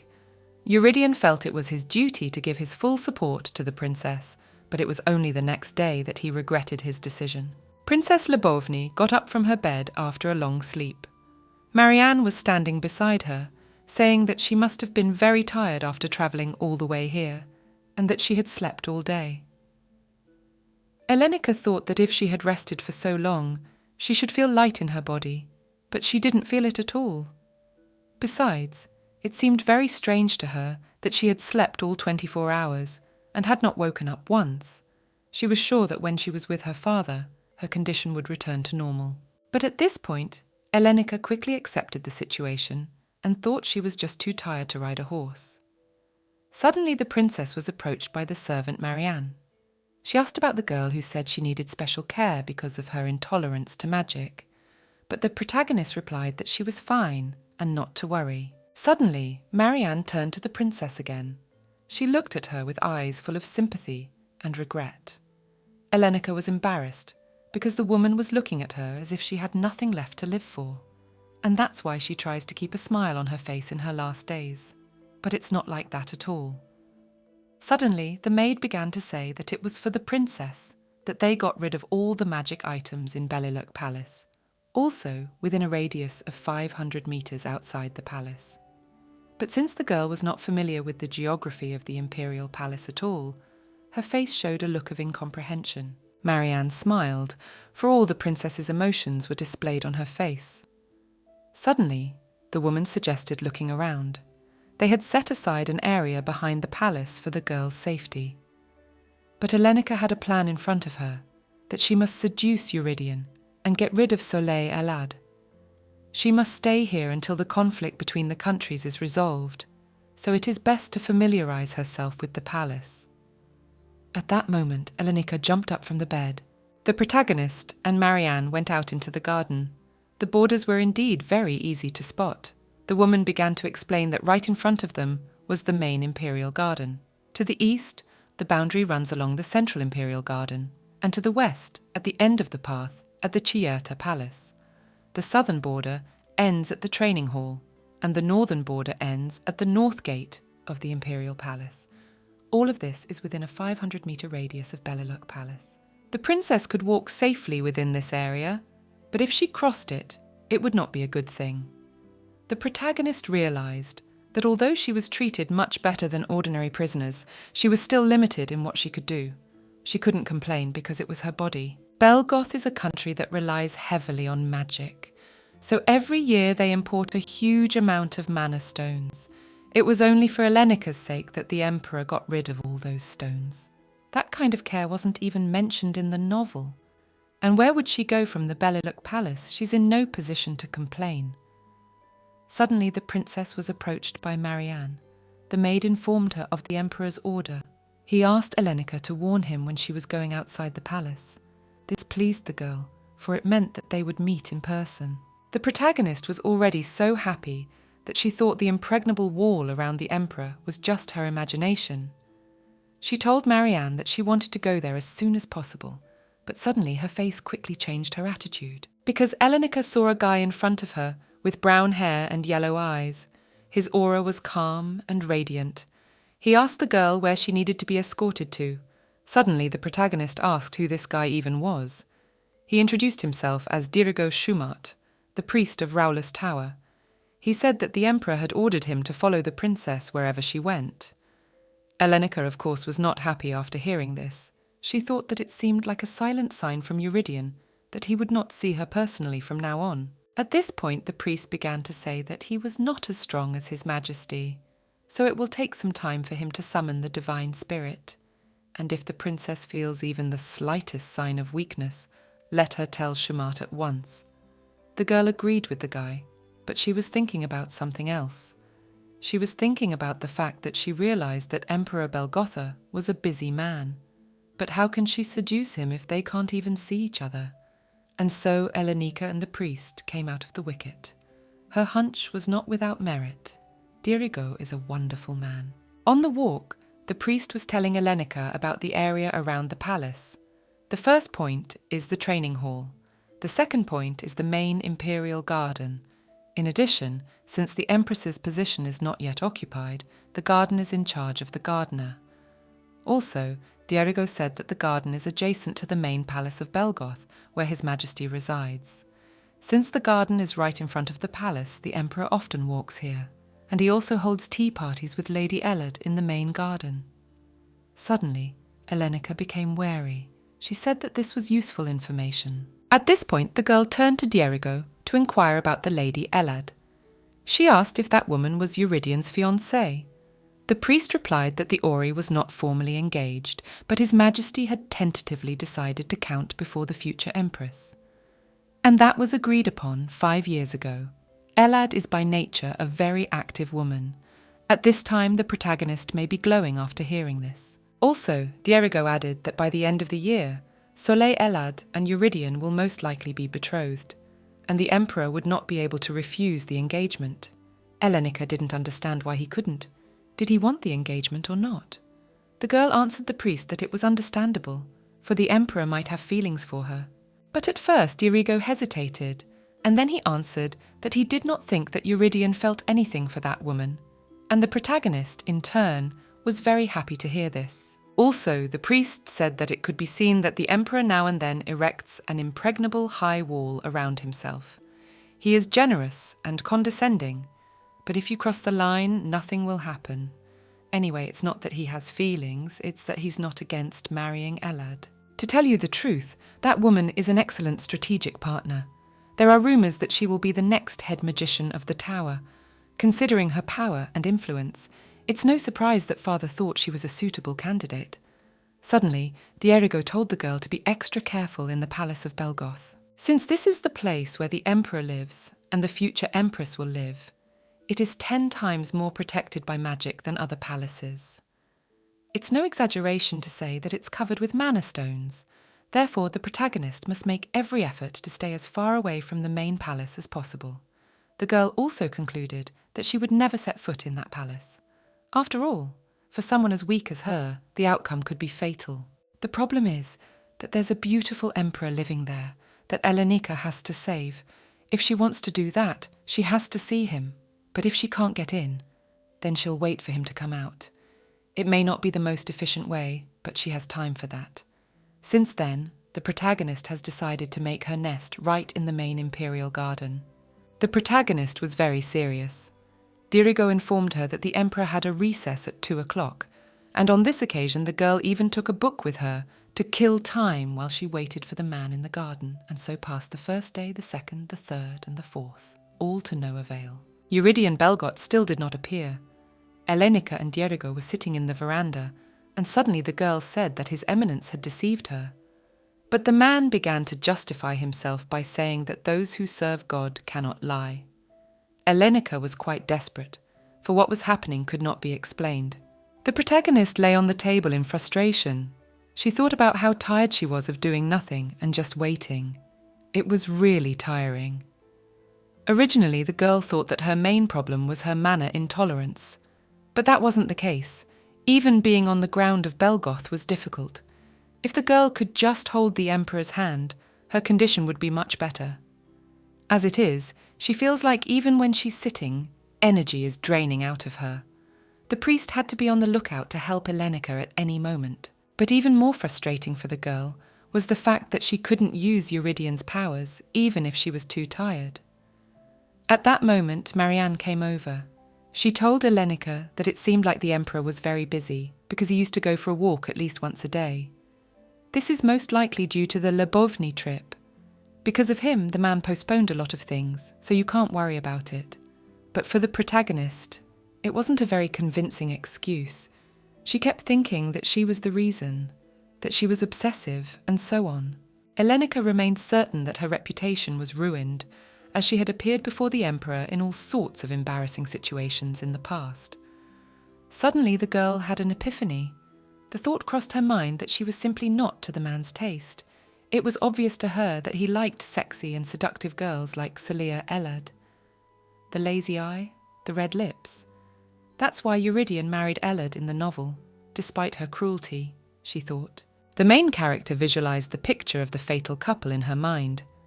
That sexy woman looked great with the emperor.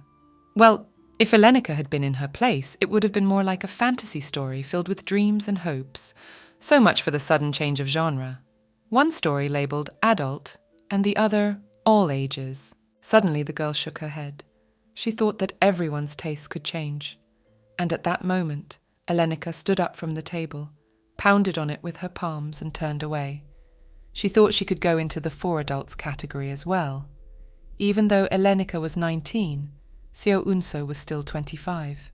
The protagonist would like to burst into the emperor's study and shout to him that she is now his type. But she couldn't do that because she was forbidden to even enter the palace. Elenica would have liked to despair, but immediately pushed herself away from the intrusive thoughts. Elenica pulled herself together. She said she doesn't have words like strategic retreat in her vocabulary. If the emperor doesn't want to meet a girl, she'll make sure he has no choice but to meet her. On the 5th day, also at 2 o'clock in the afternoon, with a book in her hand, the protagonist came to the garden again, only with a more determined attitude. The girl got the impression that Eurydion was purposely not going outside, knowing that she was waiting for him there. But Elenica did not give up and sat down right under a bush. Marianne, seeing such a picture, was shocked. She asked what the princess was going to do. The protagonist was going to wait for the emperor so that he would definitely be able to see her. With a gesture, the girl told the maid to be quiet and continued to sit. If he wouldn't come out now, then fine. At least Elenica would be sure that the man was definitely busy. Eurydion was sitting in the study. His hand trembled when he saw the clock read 2 o'clock in the afternoon. He thought about the fact that it had been 5 days, and if the girl was sitting in the garden again. Suddenly he saw the silhouette of the princess, only now she was sitting behind a bush. Eurydion thought that maybe the protagonist just didn't know that she would be very visible. No matter how much he thought about it, he was sure that Elenica was waiting for someone. Suddenly the man realized that no one from Lubovnia could come for the girl, so it looked like she was waiting for the emperor. The man thought about the fact that he hadn't seen the girl in person in 5 days, and if he let it go, Elenica might not stop. She'll probably sit there till lunchtime. He was beginning to question his decision to let the princess come to the garden. The emperor liked peace and quiet, so he decided to revitalize the atmosphere a bit. That's why he decided to allow the protagonist to move freely around the palace. But the whole problem was that she had been waiting in the garden for 5 days in a row without any energy. At that time, the emperor didn't think that the girl would come into his sight so much. Eurydion noticed that it was not in the spirit of the younger princess to be so depressed. The emperor thought it would be strange if he wasn't worried about Elenica, considering she was like a little defenseless kitten. Suddenly, the emperor realized that he might lose to her once. At this point, the man smirked, pulled his tie, and realized that he had already lost. After all, he was interested in this woman. Eurydion was the only child in the family. His few cousins had long ago received their titles and left the palace. After the death of the emperor's father, he was the only member of the imperial family of Belgoth. As a consequence, from his childhood, Eurydion was strictly orderly and conformed to the quiet and tranquility. There were few things that could make a man like him mad. Lately, for example, Lubovny's arrogant behaviour had gotten on his nerves. But far more than the Lubovny situation, it was one man who was wearing him down. A woman of high standing who powered a magical tower and arbitrarily proclaimed herself the bride of the emperor, Solea Elad. This woman was often dismissive of human feelings. She acted like she loved Eurydion more than anyone and flirted with him. But look at her face and all you can think about is when that woman stabs you in the back. The emperor thought it would be good to get away from Elad. Eurydion remembered their time together in the garden. Even then, the man knew they wouldn't have gotten so close if it hadn't been for the need to subdue the magical tower to the imperial family. It was obvious that this woman was trying to look into the man's face every time. Elad is always ready to attack, so she won't let Eurydion's defences down for a moment. One of the main obstacles that prevent the emperor's dreams of a vacation from coming true. Compared to Soleil Elad, the princess was like an open book. If you think about it, the way the two girls interfere with the emperor's daily routine is very similar, but the feelings they evoke are quite different. Unlike Solia Elad's actions, what the princess does doesn't irritate or displease the man. And by the way, Elenica managed to get Eurydion out of her rut in 5 days, whereas Elad hadn't been able to do it for 5 years. But Princess Lubovny herself had no idea of the tremendous success she had achieved. At this time, the protagonist was sitting in the garden in utter despair. She had felt very brave when she first came here, but she felt like she might really die. She's eating and sleeping well now, but her condition is still very bad, weak and weak. In the first few days, she didn't have even minor symptoms of magic rejection. And after only a few days, the girl can say with certainty that the Belgoth Empire is not a good place for her to live. It's a sacred empire that doesn't even have its own mana stones. Perhaps Elenica felt so bad because of the huge amount of imported ones from Western Ezekian, or perhaps because of the large number of mages. But if none of that, then it's possible that even then, the dark magic that Ellard had used on the girl hadn't dissipated yet. Suddenly, Elenica was completely disturbed. She dropped her head to her knees and wrapped her arms around herself. The girl realized that if she stayed in this country for too long, she might die because of the overabundance of magic. She got goosebumps at the thought of not being able to open her eyes one day, and on top of that, she can't ask an ordinary maid to summon the Emperor, thus setting her up, and she can't get into the palace either. Elenica was in a desperate situation. The protagonist suffered and was angry at the same time. Now, of course it's not so bad, but what will the princess do if one day she just can't get out of bed? The girl clearly understood that she had to avoid death, but she couldn't take these actions in practice. Out of desperation, Elenica recognized that now was not the best time to avoid her. The protagonist began to berate the Emperor. If he's determined to avoid her, he's a heartless man. He's Decab's father for a reason. At this time, Eurydion was descending the stairs from the palace. The girl was desperate. She had already uttered with tears in her eyes that she didn't want anything. She would be glad if the man would just be there for her. The protagonist's knees buckled again. She really wanted a simple hug, or the intertwining of her fingers and hands. Elenica just wanted to see Eurydion's face, to be near him, and she was sure she would feel better. At this time, the Emperor was approaching the garden. He turned to the princess, and she immediately sprang to her feet. She turned quickly toward the man, her eyes filled with happiness and hope mixed with misery and disappointment. The girl smelled a pleasant aroma that seemed to purify her body. Eurydion asked Elenica what she was doing here. As the girl rushed toward the Emperor, she reached out her hand and thought she must grab the man, for he was her only salvation on this ruinous earth. Eurydion, of course, extended his hand to her in return, and they entwined together. At that moment, it was as if all the black aura dissipated away from the girl. She felt a sudden lightness in her body. Suddenly, the man gently and deftly picked up Elenica in his arms. The princess looked at the man with tear-filled eyes, and at that moment, she clung to the Emperor and wrapped her arms around his neck. The girl clung to him and hugged him like a cat, crying into his shoulder. Eurydion looked at Elenica. He began to inform the girl about her condition, but she didn't listen. All she could feel and wanted to feel was the man's touch, which filled her weakened body with vitality. The Emperor carried the protagonist to the veranda, sitting her on a chair that was placed there. He turned to Elenica and pressed himself against her. But the girl did not let go of the man at all. She did not want to fall, for if she sets foot on this earth again, it will swallow up the princess. The protagonist doesn't know when Eurydion will come again. At this point, the man said he left Elenica here because he thought she was getting better. Elenica clung to Eurydion again. All she could think of was that she wished she could absorb all of this man's scent, so that wherever she went, she would feel no pain. So that she would no longer be tired and depressed.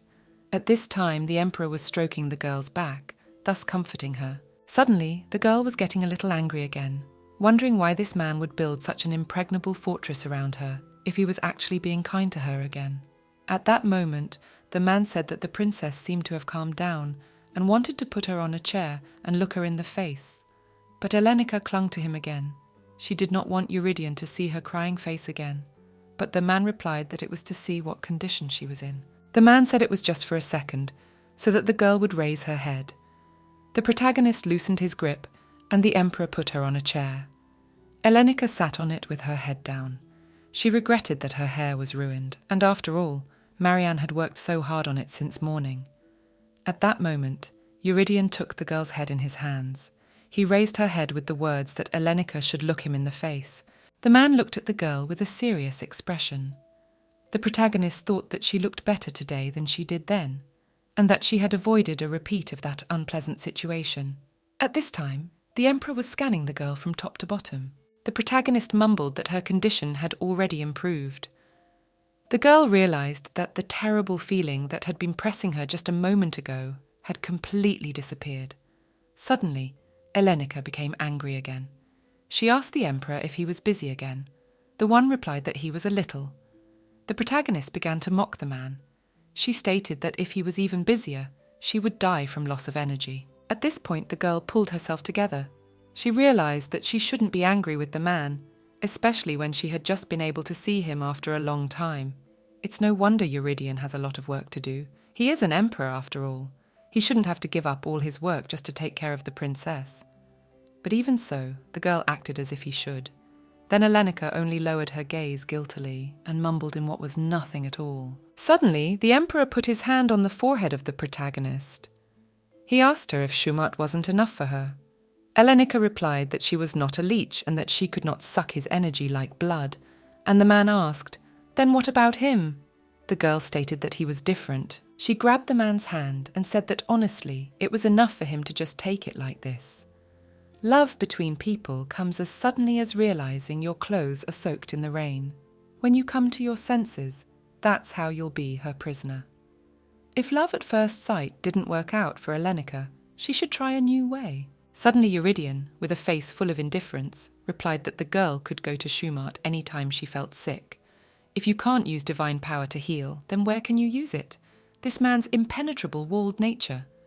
What if a man takes out an umbrella before it even rains? Elenica began to justify herself. She asked if it was true that if she went to a priest for sacred energy and he expended it, it would exhaust him. The emperor replied that it would. But when she is near Eurydion, she feels better from his mere presence. It is good for both her and him. After all, it's how a man saves a man's life.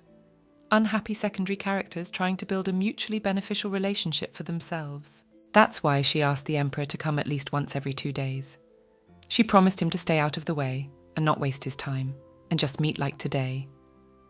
At this point, Elenica began to ramble on about how she hadn't come to Belgoth to die of magic, and that since the man had promised to keep her safe, he should fulfill his promise. The emperor thought about it, but the protagonist was very nervous. Eurydion replied that for the next 5 days he would be busy, and the most he could provide was a meeting of 30 minutes at the same time in the same place once every 3 days. He also said that on top of that, he would often appear in the garden. He asked the princess not to hide in such strange places from now on. The girl realized that the emperor had seen her sitting in the garden. At this point, the man's whole face lit up. He stated with an innocent expression that the windows of his office were quite large. As the protagonist suspected, Eurydion was deliberately avoiding her. What kindness can we talk about? Elenica got angry and declared that the emperor was as evil as his son in the future. Eurydion and Elenica continued to sit in the garden. The man told the girl that he had repeatedly told her that unlike ordinary priests, Shumat is the high priest who is basically in charge of conducting the rituals. So Elenica certainly shouldn't feel guilty for receiving his divine power. If the princess doesn't feel well, what can she do on her own, so she will have to go straight to the priest? To the girl, everything that was going on just seemed like a nice and quiet silence. Suddenly, the protagonist asked about the priest. Eurydion was very surprised that the princess had never heard the name of Shumat before, for he was sure that even in Lubovny they knew of him. Elenica assumed that they might indeed know. It's even harder to meet a priest there than a wizard.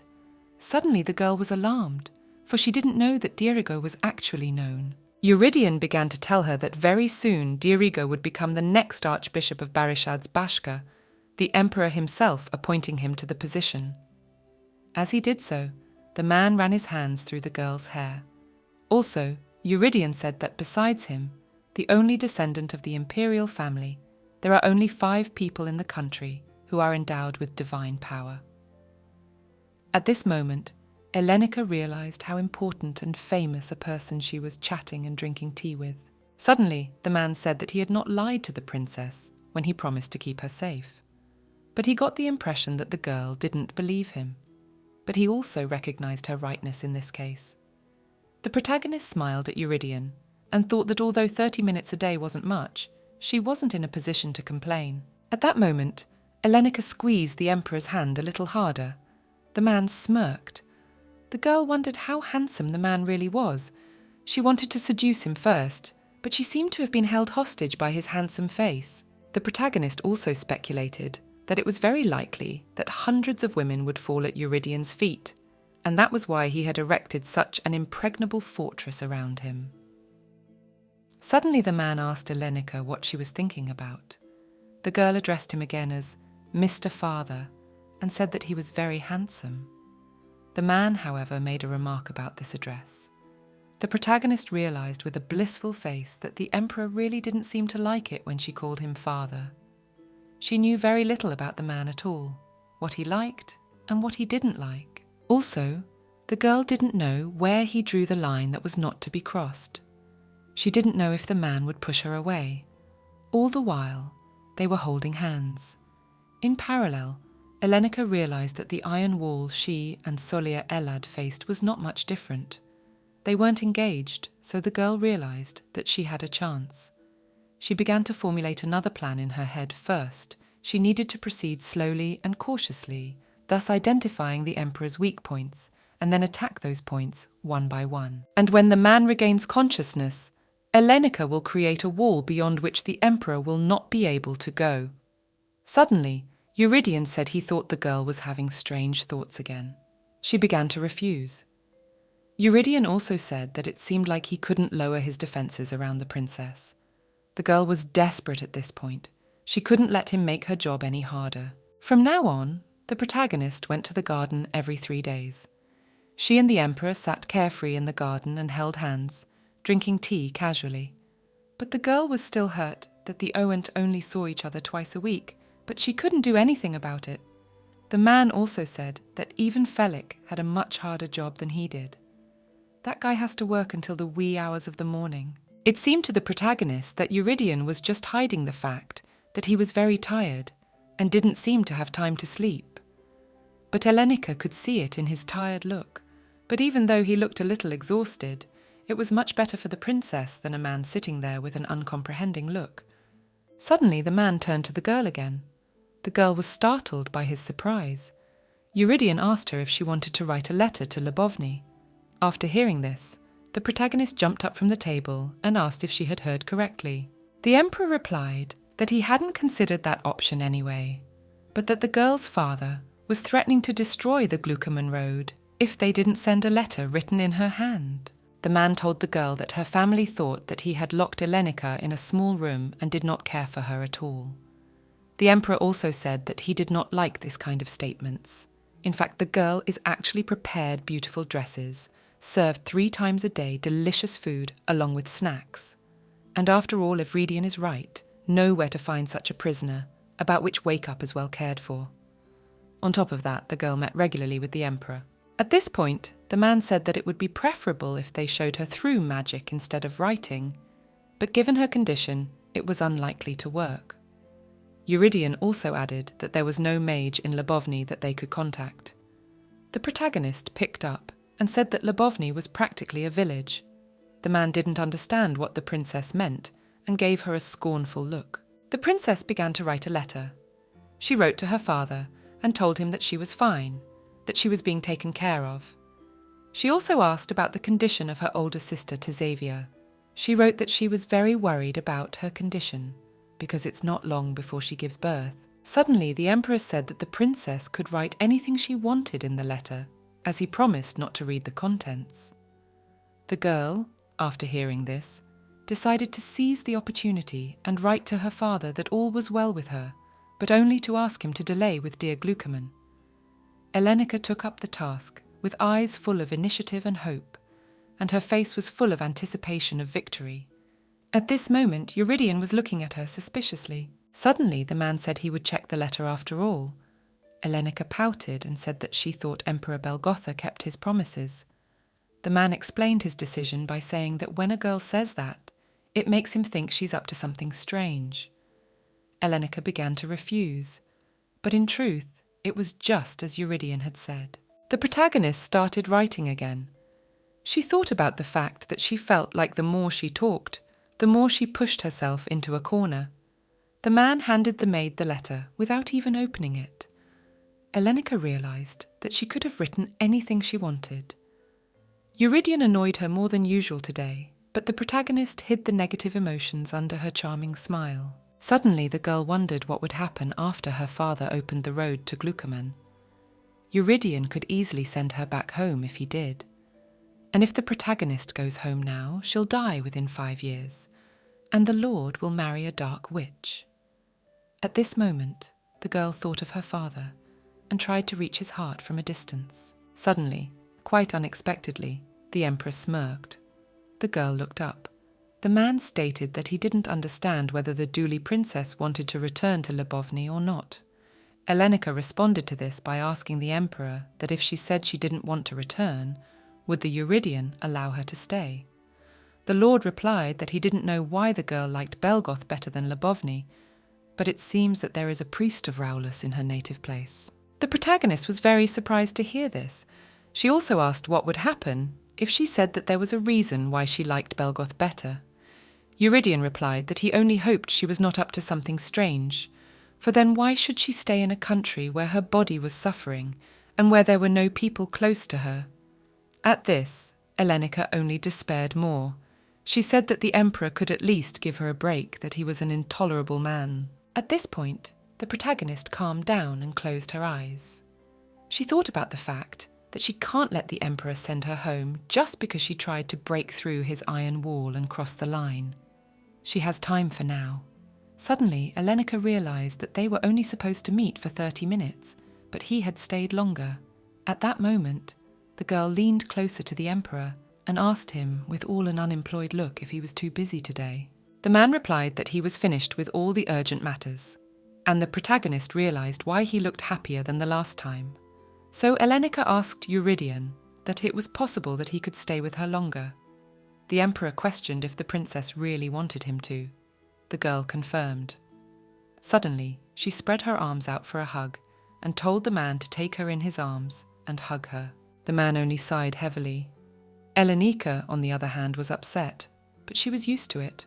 It was Eurydion's usual reaction. She hoped that if she said it at least 100 times, he would agree. But right now, she was only saying it out of habit. Suddenly, she looked straight into the Emperor's eyes. The man looked at the girl in response, and she blushed. At that moment, Eurydion sent divine power to Elenica as the priest did. The protagonist glowed and immediately felt a surge of energy. But when she realized what had happened, she resentfully declared that it was cheating. The Emperor said that this way the power is transmitted faster, and there is no need to touch each other for a long time, and that he thought it was more effective this way. He also said that he didn't think the princess should touch him anymore. The girl was about to ask what he meant, but the man interrupted her and said that the princess was too careless. At that moment, the man stood up abruptly from the table, and the girl rushed over to him, as she suddenly saw that his face had taken on a completely different expression. Eurydion told the protagonist not to leave Belaluca, because Solea Elad would probably be arriving at the palace today.